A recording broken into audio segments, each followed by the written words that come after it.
É isso aí, galera, mais uma aula da YouCat School. Nós estamos no segundo módulo que nós estamos tratando os 10 mandamentos. Então, o módulo começou na aula passada, então essa é a segunda aula.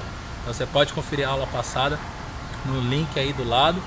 Mas essa segunda aula, cada aula nós estamos vendo praticamente um mandamento. Essa segunda aula nós vamos trabalhar o segundo mandamento: não profanarás o nome de Deus. Mas, como eu nunca estou sozinho nessas aulas, eu tenho a alegria de receber aqui o Gustavo que junto comigo, junto com a Mirticelli agora, oficialmente, toca o YouCat School, toca o Face, o Twitter, faz a movimentação, os vídeos. Então, Gustavo até então estava trabalhando só no backstage, agora ele vai botar a carinha dele no vídeo, até porque, graças a Deus, a escola tem se difundido pelo Brasil. Então, alguns lugares já estão fazendo tudo e outros já estão solicitando para a gente. Então, a gente precisa aumentar o corpo para poder trabalhar melhor e para poder atender aquilo que a igreja está nos pedindo. Seja muito bem-vindo, Gustavo. Obrigado, Renan. É uma alegria estar com vocês aqui nessa segunda aula do segundo módulo do YouCat School. Como o Renan falou, a gente vai falar sobre o segundo mandamento da lei de Deus. E é uma experiência nova para mim, né? Tá aqui na frente da câmera com vocês. Geralmente está nos bastidores, como o Renan falou, cuidando das mídias, a parte mais técnica do assunto. Mas vamos lá, vamos ver o que vai dar, né? Então, você pega o seu YouCat aí, número 359. Esse segundo mandamento são 3 números só, então facinho, rapidinho. 359, 360, 361. Então, pega o seu YouCat lá no número 359. A primeira pergunta, Gustavo, que o YouCat coloca pra gente é: por que motivo Deus quer que santifiquemos o seu nome? A gente tem aquela coisa, o nome de Deus é santo, a gente não pode tomar o nome de Deus em vão, né? Eu acho muito bonito isso, eu falei na aula passada, que o YouCat, quando vai colocar cada mandamento, pega a formulação bíblica dele. Então a gente está acostumado. Segundo mandamento: não tomar o nome de Deus em vão. Aí o YouCat vai trabalhar: não profanarás o nome de Deus. Profanar é pegar algo que é sagrado e abusar desse algo sagrado. Então o YouCat vai apresentar pra gente essa realidade. E Gustavo, mas por quê? O que o nome de Deus tem de tão especial assim que eu não posso profanar? Qual é a mística que está por trás disso tudo? Interessante isso aí. Que parece que a gente senta aqui e começa a falar assim, só que a gente estuda um pouquinho mais, né? E eu tava dando uma lidinha também em alguns artigos do portal Canção Nova, justamente sobre o segundo mandamento, e falando dessa importância de não utilizar ou não profanar o nome de Deus, porque o nome santo, ele até fala, o nome de Deus é santo, e também fala sobre não profanar as coisas sagradas, o nome dos santos, e não só o nome de Deus. Então é muito legal porque você pode reparar, sempre quando o sacerdote vai dar a bênção, ele invoca a Santíssima Trindade, né? Que é o Pai, Filho e Espírito Santo, para santificar aquele ato dele. E eu acho que é muito disso aí. Então, se você invoca, vamos supor, eu tô conversando aqui com você e minto para você, né? Aí eu pego e falo assim: não, mas eu juro por Deus que é verdade. Pô, eu tô usando o nome de Deus para tentar ludibriar você, para tentar convencer você de algo que não é verdade. Para usar um nome que tem um argumento maior para poder a gente tentar convencer. Então você não está acreditando em mim por causa do que eu tô falando. Você está acreditando em mim por quê? Porque você é uma pessoa de Deus e está acreditando. Eu falando: não, eu juro por Deus, Renan, que isso aqui é verdade. Até que minha mãe até brincava: moleque, para com essas coisas de jurar por Deus. Jura por você. É você que vai ter que cumprir isso aí, né, Deus? Não, e o YouCat é muito legal porque ele fala aqui: dizer a alguém o seu nome é um sinal de confiança. Então, se eu digo: prazer, meu nome é Renan, a gente não sai dizendo nosso nome na rua por qualquer um. Tanto que quando alguém chama, a gente escuta o nosso nome na rua, às vezes nem é com a gente chama. Procura, quem me conhece aqui? Se Deus nos disse o seu nome, é porque Ele se dá a conhecer, porque nos permite acesso a Ele mediante esse mesmo nome. Então, a manifestação de Deus lá no povo de Israel, lá no Antigo Testamento, apresentava o nome dele, e o nome era, tanto que os nossos irmãos, nossos pais na fé, como gosta Bento XVI de se referir aos judeus, os nossos pais na fé, até hoje eles não pronunciam o nome. O nome de Deus era pronunciado uma vez por ano pelo sumo sacerdote dentro do templo. Então era algo muito sério, é algo muito sério até hoje. Então, Quando Deus se manifestou, que Moisés pergunta quem tu és, quem eu vou dizer que tu és, diga que eu sou aquele que sou.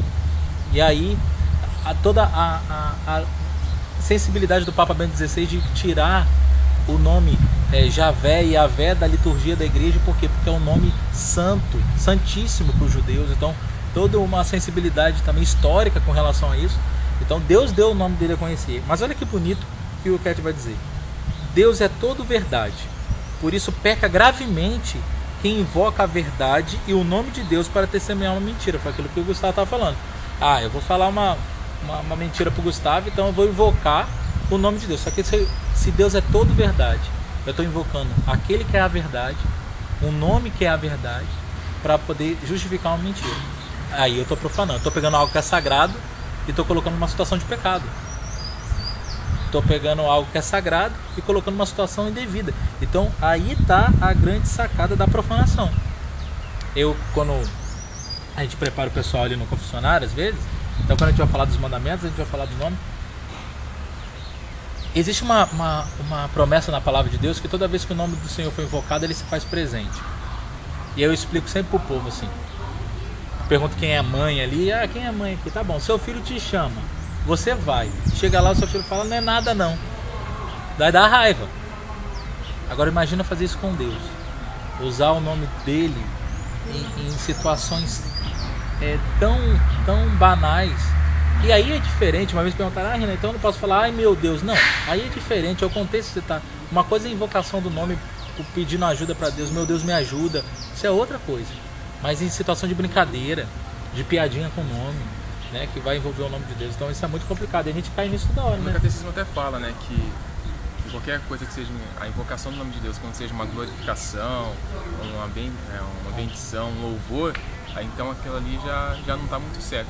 E é legal que você falou sobre isso aí, essa promessa de Deus que está na palavra, de ao nome ser invocado, ali ele se faz presente, que até vai falar um pouquinho mais para baixo no catecismo, né?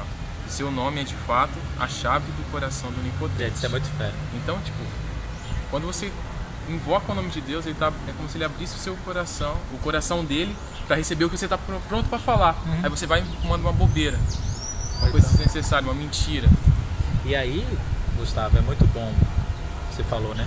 Não só o nome de Deus, mas o nome dos santos. Porque o Papa Bento XVI, há um tempo atrás, falou sobre como viver no Face, e ele falava pra gente tomar muito cuidado com aquilo que a gente curte, com aquilo que a gente compartilha, que aquilo diz verdade da nossa vida ou se diz respeito à nossa fé. Às vezes a gente vê um bando de gente curtindo um bando de coisa, né? Que tá ali o nome de Deus, tudo porque é engraçado, porque tem muita gente curtindo, e na verdade aquilo dali é uma profanação feia que está sendo feita ao nome de Deus, ou aos santos, ou à igreja. Então é para ficar de olho, né? O Papa já ensinou, olha, se aquilo que você vai compartilhar e curtir não diz daquilo que você vive, não faça. Não faça.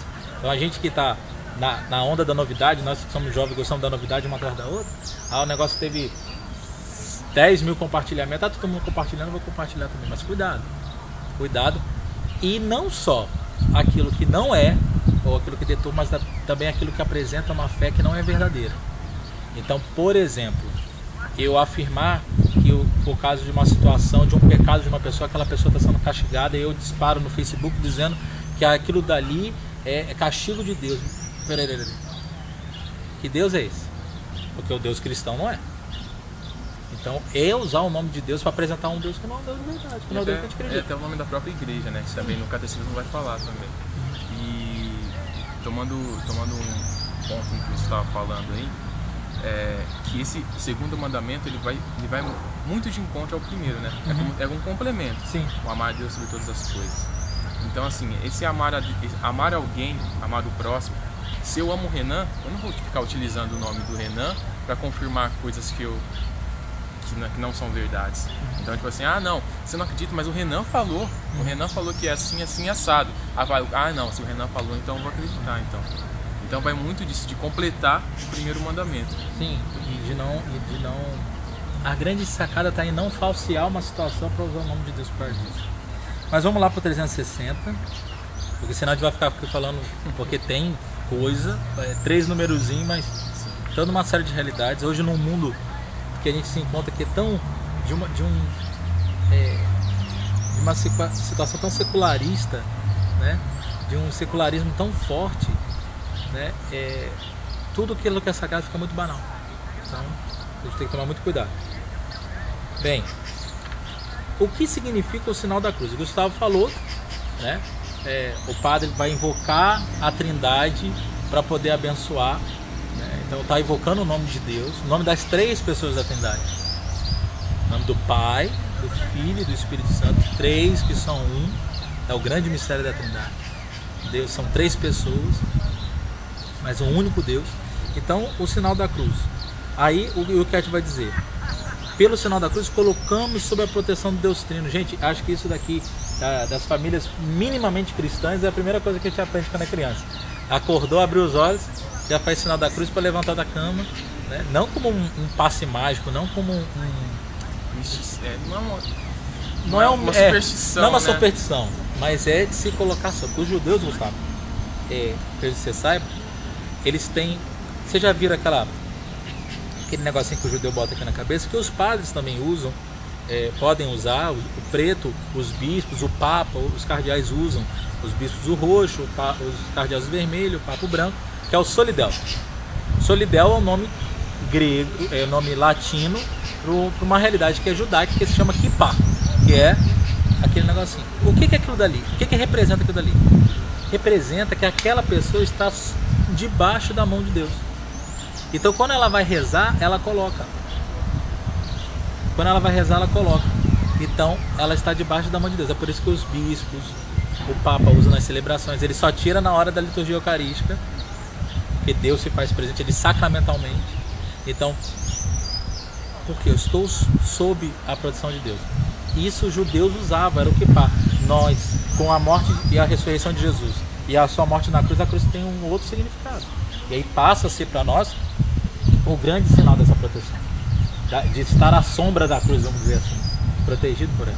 Enquanto você falava daquela situação da criança que sempre é ensinada pela família, o sinal da cruz logo quando acorda, eu fiquei pensando, daquelas vezes que quando tudo sai errado e a gente vai, solta uma palavra de maldição, um palavrão, um xingamento, será que não é porque antes a gente não consagrou tudo aquilo, a gente não entregou tudo aquilo na mão da Santíssima Trindade, né?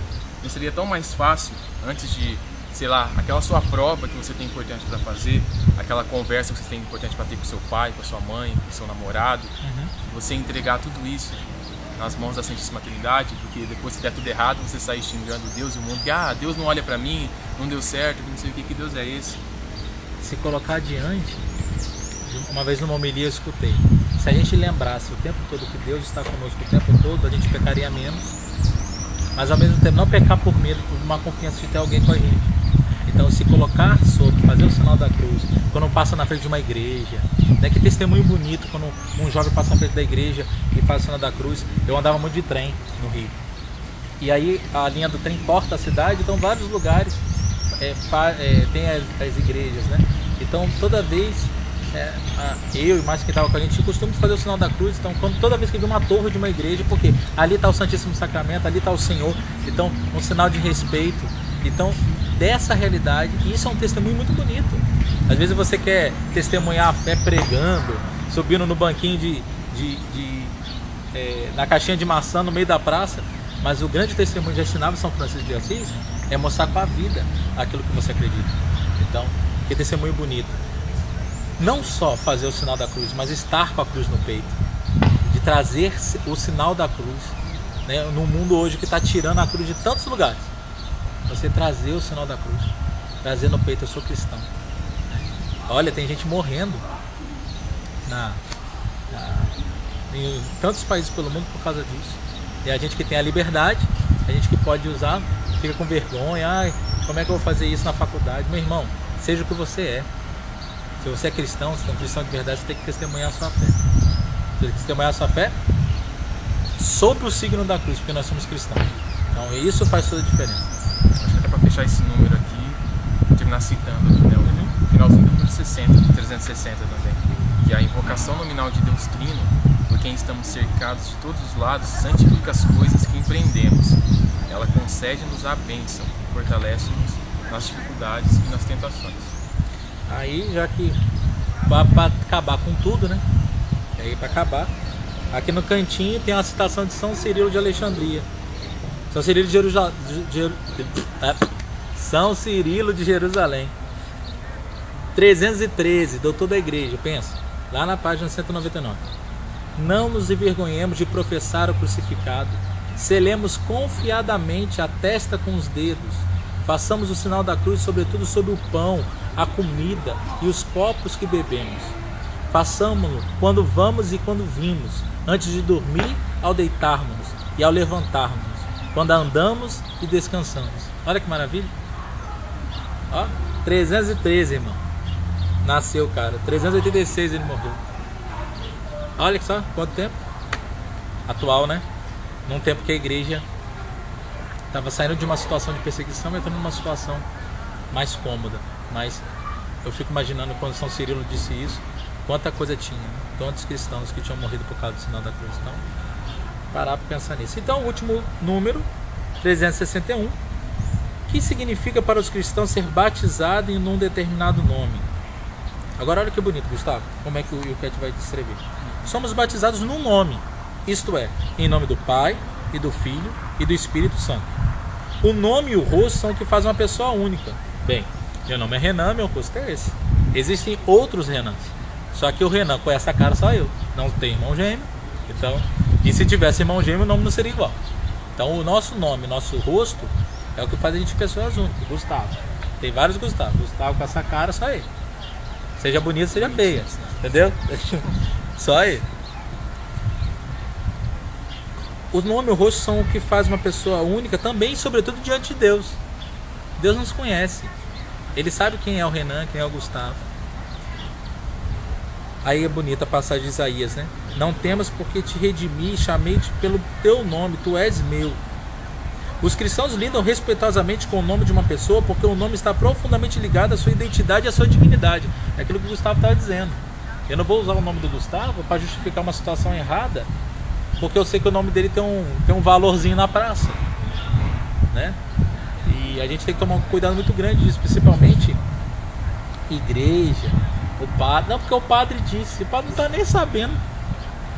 O padre não está nem sabendo o que está acontecendo. O padre disse. É só para dar uma pressãozinha. Mas eu estava falando, né? De usar o nome do irmão porque tem algum prestígio na praça. Aí eu estava fazendo uma analogia aqui na minha cabeça enquanto você falava assim. Imagina só, se eu uso o nome do Renan para ratificar alguma mentira que eu estou falando e a mãe dele fica sabendo disso. Que eu usei o nome do Renan, o nome que é único, que ela escolheu pensando nele. E ela fica sabendo que eu usei o nome do Renan para levantar, para dar uma força para uma mentira. Imagina, como que sua mãe ia ficar, Renan? Bota Deus nisso. Agora você coloca Deus. Usa o nome do seu irmão para dar força para uma mentira sua. E a gente vê que é bonito que o mesmo respeito que Deus pede ao nome dele, pede ao nome do irmão também. Essa relação do cristianismo que é maravilhosa. Do que volta para Deus ao que volta para o irmão, para o próximo que está do lado. Mas aqui para terminar, olha só. Desde muito cedo os cristãos procuram para os seus filhos os nomes da lista dos santos. Eles fazem na fé de que o santo do seu nome seja o modelo e interceda por ele junto de Deus. Meu irmão, vamos conversar sério aqui agora. Você é cristão, católico. Aí você vai ter um filho. Aí você vai botar o nome do seu filho, o nome do personagem que está na novela. Você vai botar o nome do seu filho, o nome que está na moda. Você vai botar o nome do seu filho porque fulano de tal está botando. Meu irmão, nome é coisa que tem que ser rezada. Olha a tradição da igreja, colocava-se o nome do santo para que aquele santo cuidasse, como fosse um padrinho espiritual daquela pessoa. Pensa nisso. Então assim, meu Deus, e aí, como é que eu vou escolher um nome? Reza, testemunhos tão bonitos. E olha, quando a gente vem para a comunidade, uma das coisas que a gente vai procurar saber, que a formação pede pra gente, as pessoas são os nossos formadores, é descobrir o que significa o nosso nome. Porque o nome diz da missão muitas vezes. Jesus. O que significa Jesus? Deus salva. Miguel. Quem como Deus? Rafael. Cura de Deus. Gabriel. Força de Deus. Então assim, Mariana. Toda de Deus. Então assim, cada nome tem um significado muito forte. nomes cristãos, gente, né? 1, 2, 3 da Silva 4, né? Esse bando de coisa que aparece pela internet, pelo amor de Deus. Ou então vai botar uns nomes que você não sabe nem o que significa. Ah, que é bonito. Não, vamos rezar, vamos perceber. Ah, mas aí fica o nome tudo igual. Os nomes se repetem. Ah, tem um monte de Maria, porque muitas pessoas foram consagradas pelas suas mães ao cuidado da Virgem Maria. Por isso que tem um monte de Maria por aí. Por isso que tem um monte de José por aí. Então, não é porque eu quero um nome diferente, né? O povo hoje em dia quer tudo ser diferente, exclusivo. Aí né? Coloca um S lá no meio. Bota um S. Aí ou então faz numerologia, entendeu? Pra contar os números. A aula passada já falou disso. Ah, porque bota mais um S aqui, vai dar uma força tal. Pelo amor de Deus. A força vem de Deus. Né? Então não é o seu nome que vai definir a sua vida. Mas aquilo que é a missão que Deus coloca no seu nome pode te dar um caminho, te dar uma direção. E até também da dignidade da pessoa, né? Porque assim, quando a gente fala essa identidade, a dignidade, a gente está vendo aos olhos de Deus. Sim. Mas também aos olhos dos homens. Assim, quando você quer, como o Renan falou, quero que meu filho seja único, então vou dar um nome que não existe ainda. Então vou inventar um nome, vou mexer nas letrinhas para fazer uma coisa diferente, tá? Mas se a gente vê tanta criança sofrendo por causa de nome na escola, bullying, essa monte sendo alvo de gozação, tipo assim, onde que você cuidou da dignidade do seu filho nessa hora? E isso é tão sério que a gente está falando de doutrina da igreja, mas a própria lei civil já permite que as pessoas troquem um nome por causa de nomes que sejam problemáticos. Então, vamos ter um pouco de discernimento. Às vezes falta o famoso discernimento. Então, para essas coisas. Você tem alguém na sua família, tudo, fala para ela, olha, por que você não reza para escolher o nome? Fala dessa tradição. Olha, você não é católico, a tradição da igreja é essa. O nome, seja o nome de Deus, ou seja o nome, o nosso nome, é algo importante. Assim como nós, quando invocamos o nome de Deus, abrimos o nosso coração, abrimos o coração de Deus para poder entrar, a gente sabe que quando uma pessoa, a gente chama a gente pelo nome, e o jeito que ela chama também desarma a gente com uma série de coisas. Então, o segundo mandamento é muito mais... E aí, Gustavo, é o que eu tenho falado. Os mandamentos não são proibições somente. De trás de cada proibição existe um grande sim de Deus. Não profanarás o nome do Senhor. Por quê? Porque vamos ter dignidade. Porque Deus quer respeitar a dignidade do Gustavo, a dignidade do Renan. Porque a dignidade própria daquilo que é a honra e a glória que Deus merece precisa também ser respeitada. Então, é uma maravilha os mandamentos, porque, como disse o Papa, são um caminho seguro de alcançar a felicidade. Então, fica com isso, fica com essa reflexão e estuda, dá uma lida de novo, tudo. É 3 numerozinhos só, dá uma olhada com calma. Nos vemos na próxima aula. Próxima aula nós vamos falar sobre o terceiro mandamento. Terceiro mandamento, lembra de santificar o sábado. Ué, sábado? Mas não é domingo? Calma. Aguenta aí. Aguenta. A gente conversa isso na próxima aula. A próxima aula que é ao vivo. Então, mas também você pode conferir aqui no YouTube depois o vídeo da próxima aula. Gustavo, muito obrigado. É a primeira de muitas que o Gustavo vem. Porque graças a Deus a coisa está ampliando conforme a vontade de Deus. E aí também a missão precisa ser partilhada e dividida. Inclusive você que está assistindo, quiser levar o projeto, quer conhecer o projeto, quer levar para a sua diocese. Renan, a gente queria estudar o YouCat desse jeito aqui. Manda um e-mail para a gente, youcatschool@gmail.com, e aí a gente responde seu e-mail, manda o projeto, você conversa com o seu pároco, faz uma fusarca aí e a gente vê para poder implementar aí na sua diocese, na sua paróquia, na sua comunidade. Tá crescendo, né? O número está crescendo, né? Está crescendo. Então aqui tem umas 30 dioceses já? 30 dioceses já mandaram os e-mails, a gente já está em Fortaleza aplicando, Fortaleza, Curitiba, Fortaleza na Casa da Canção Nova, tudo. Agora aqui a diocese de Lorena, outras paróquias vão começar. Então é igual tacar uma pedrinha no lago, a gente está com a pedrinha e Deus faz. Deus faz. A gente conta com a oração de vocês por tudo isso. Até a próxima. YouCat School, um jeito jovem de aprender a fé. Tchau. Falou, pessoal. Deus.